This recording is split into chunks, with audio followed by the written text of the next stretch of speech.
this battle. Now, back to you, Mara and Clara.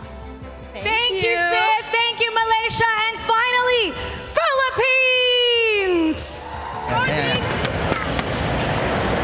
Hello, Jakarta, from the Philippines. This is your very own Odin, and we're here at Market with a horde of Filipino fans who have been watching M4 from here or from home since day one. From a repeat of our NPL PH semi-finals, and now back again to the world stage, the whole Philippines is cheering you on. Echo and Blacklist International.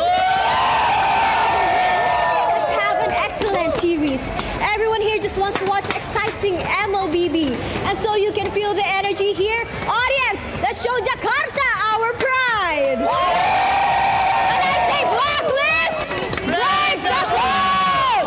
Echo loud, echo proud. And all together, Pinas lang, malakas. Good luck over there, everyone. Again, this is your very own Odin. Back to you, Mara and Clara. They're really showing, even with the energy, Pinas lang, malakas. Now we're gonna break it down for Echo and Blacklist International. Analyst.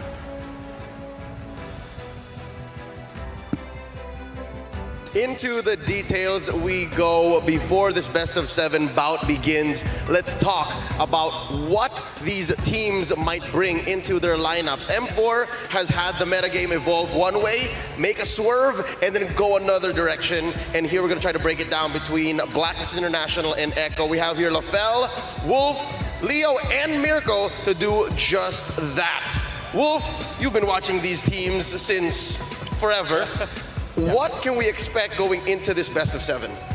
I guess you would expect Ube, right? That is, for Blacklist International, we saw that from Echo themselves when they battled in the upper bracket finals. Now, then again, we saw that Echo, it kind of felt like they're not that masterful yet with that composition. They look really good, though. I'm not saying that they looked bad back then, but it's just like, when it comes to experience, Blacklist knows that. So, what I expect from Echo this time is a different shade of purple coming out from them when they're going up against Blacklist in the finals. Okay, whoa.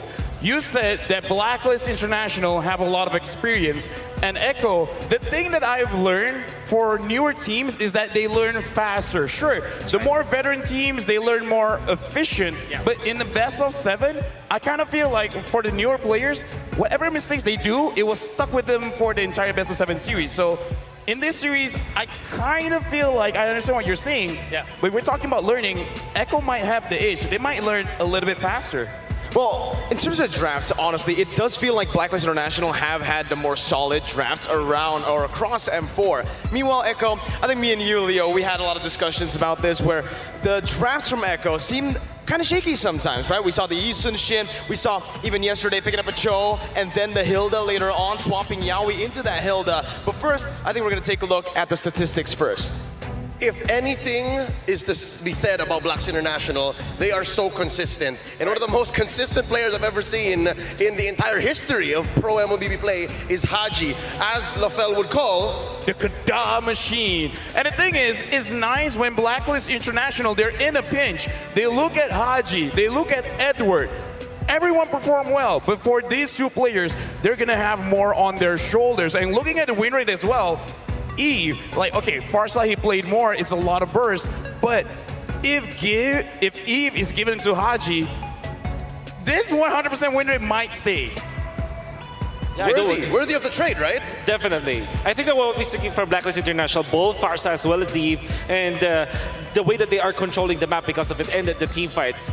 Haji just plays the Eve as well as the Farsa so differently from other teams. Maybe the only similar playstyle was from when Rosa plays it, the aggressive kind of Nook mages. We are going to experience once again how great Haji is, these kind of heroes. One of my personal MVPs of the past championship of Blacklist International is definitely Haji, and I think that his improvement from the previous season was still very consistent. Yep, he's your favorite player. He is. He is my favorite player on Blacklist, right? I mean, the way he plays these mages, these are safe mages. These aren't mages that are supposed to be in front, right? I think back at M3, I was very surprised of Hatred's performance, right? On Onyx PH. The way he was able to just play in the middle of the team fight. But for Haji, sometimes he's the frontliner. Yeah. He's the frontliner. He builds winner truncheon early. I think in terms of itemization, positioning as well, this is your guy, right? And I'm not just talking about positioning, playing in the back line. No, playing in the front line by understanding the spacing of the hero so well to a point where he can be the front line, but he's always still safe. And that just shows how important the box is in the current metagame of M4. And that's supported by Oh My Venus, who a lot would agree with me when I say is the heart and soul of the Ube. Okay, the thing about Oh My Venus is a different kind of power in Blacklist International because Oh My Venus is moving the chess pieces and using a healer like an Estes, you can dictate how we want to fight back because the way that Blacklist International is playing, if you want to engage, if you want to fight, you're going to be the one that starts something. We're going to retaliate, and that's why it's great with having Oh My Venus in Blacklist because he knows when to re-engage. Fun fact, do you know how ube is actually made? Like the actual ube, the food? Like purple oh, yam. yeah. It's a root crop, right? You boil it, high temperature for a long time, you mash it. Like there's a lot of pressure in it. And that's exactly how Oh My Venus, as well as Blacklist International, have developed this strategy. Over time, so much pressure, so much refinement. Eventually you get a wonderful recipe, wonderful dish that you can see in the world stage back to back. And that's what tells the story of the Ube. Again, you can throw in the best amount of bursts. You can throw in the best in the world trying to cut into your back lines. They'll even to the front lines via Carl Tizzi's Fredrin, his Akai, his Grok. I can't believe we're here, 2023, M4. These are the picks for this guy? These are the picks for the FMVP of M2? It's insane, right? How much he's matured, how much he's learned and progressed through the years here. Coming again into the grand finals of his second grand finals in a world championship.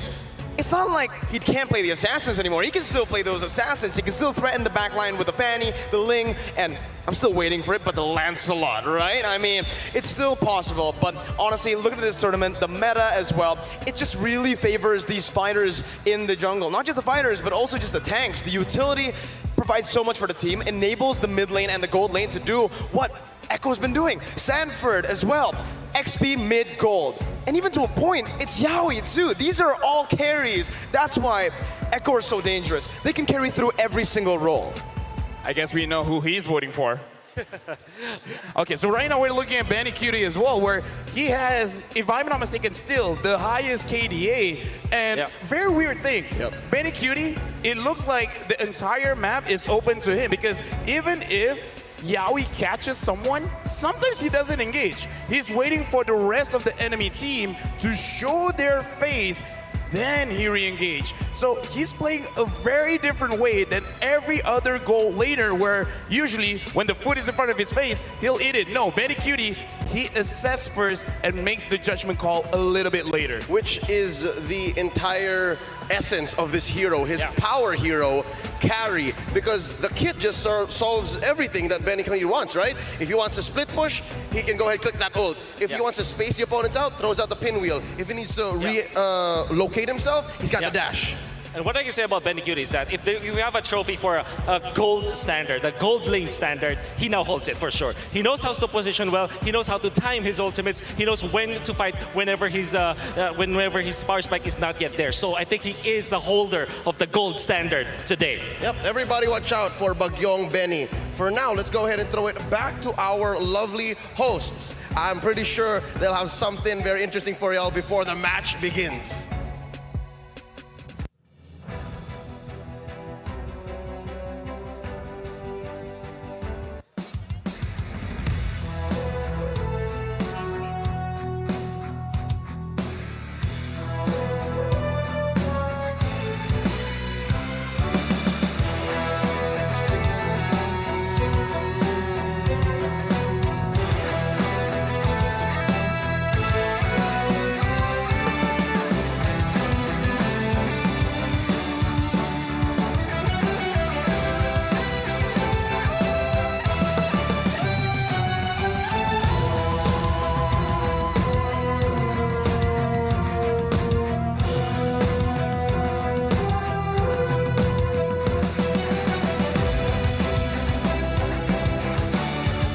arrived in the players' holding area.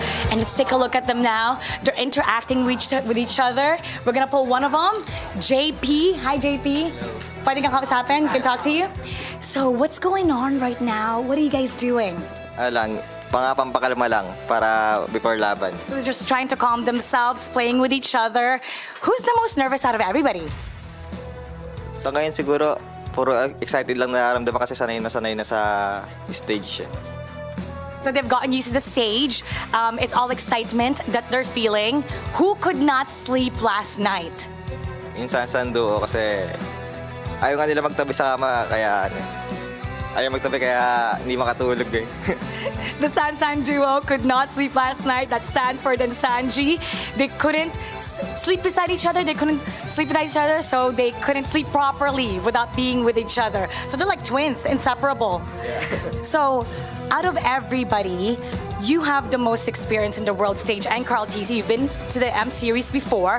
The four of them, first-timers.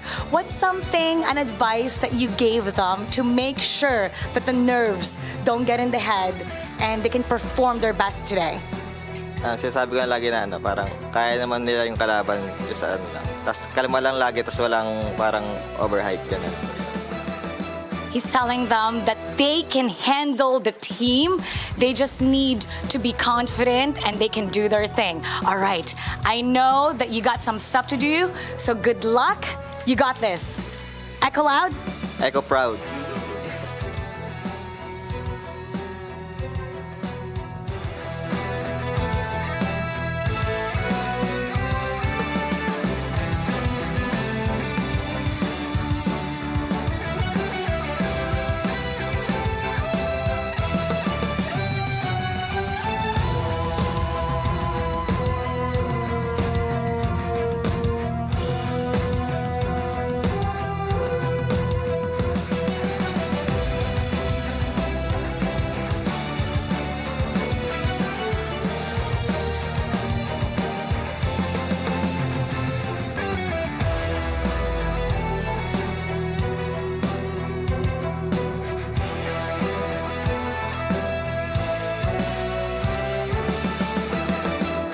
Now it's time to talk to Blacklist International. We're gonna put somebody here that's available. Oheb, come over here.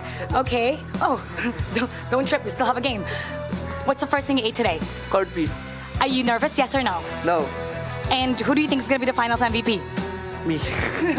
Who's the best Matrix Caesar? Me. Wow, confident. Okay, I wanna know, how's the feeling this time around compared to M3? I think it's the same. The same. And what is the same feeling? What is that feeling? Excited to get on stage and win. If you were keeping an eye out on one specific player from the other side, who is that? Yawi. Why? Because their gameplay revolves on Yawi. What's your message to Yawi? Good luck. May the best team win. May the best team win. Let's get it on. And the teams are preparing for their battle, best of 7 for the grand final. But how about the opinion from the talents? But before we heard from them, let me invite our queen, Mara. Hi, Hello, Clara. Mara. Do you want to hear from our talents here? I had to run all the way from the Yes. players' room. Oh, now, la. you know, this is going to be a really exciting match. So we got our talents. We got a little bit of a debate going on right here. So on our right, who do we have? Blacklist! Wow. Okay, Assassin Dave. Yeah, Blacklist for the win! Okay, for Blacklist, representing Blacklist International, there's Jace, Assassin Dave, Professor KB, and Wolf. I think Okay. Wolf is on the wrong side. Oh, really? We need to push Wolf on the other side. This curse is too strong. Oh, the curse is the curse. The wolf curse.